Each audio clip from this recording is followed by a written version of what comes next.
Global Logistics Properties, it owns and manages storage facilities in Asia. The company owns nearly 300 facilities throughout Japan and China. Jeff Schwartz is its co-founder and deputy chairman, and he's here with me now to talk about what's going on.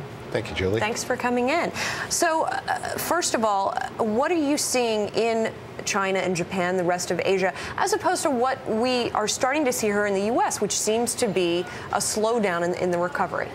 If anything, we're seeing an acceleration in our business in China, which sounds difficult to believe when you listen to the news here and you hear the reports and the slowdown in job growth, et cetera, in the U.S.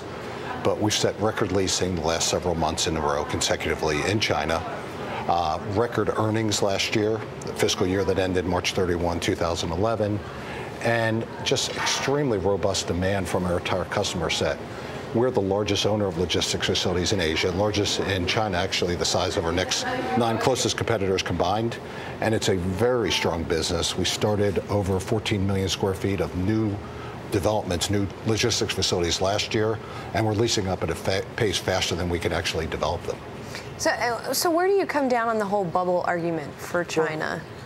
Well, bubble, people are really talking about the residential real estate market, which is very distinct from what we do, which is really providing infrastructure to logistics infrastructure to drive or to allow domestic consumption to grow. And as you know, the Chinese government is very, very focused on increasing the percentage of the economy derived from domestic consumption.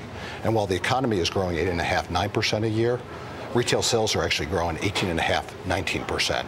And they're actually doing what they say they're going to do and driving domestic consumption. So when you see, for instance, the Chinese government increasing the reserve requirements for banks, which is designed to sort of cool off the housing market to some extent, does that trickle down to your business? Do you start to see a little bit, maybe not contraction of demand, but a little bit of a slowing of the acceleration? No, it's really not. I mean, our customers are kind of a who's who of global companies, whether it be a Panasonic, whether it be a Nippon Express, whether it be a UPS, a Unilever, Adidas, L'Oreal, on and on and on.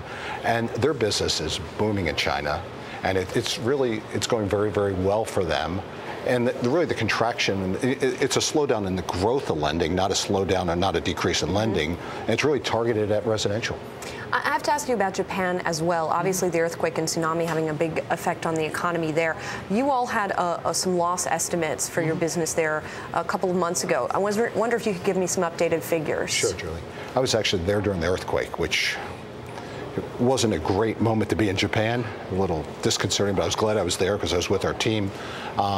We actually came out with a number and an estimate of our damages that evening, got it out in a press release, which helped calm the markets because we have $6.3 billion in assets. We're the largest owner of logistics facilities in Japan also.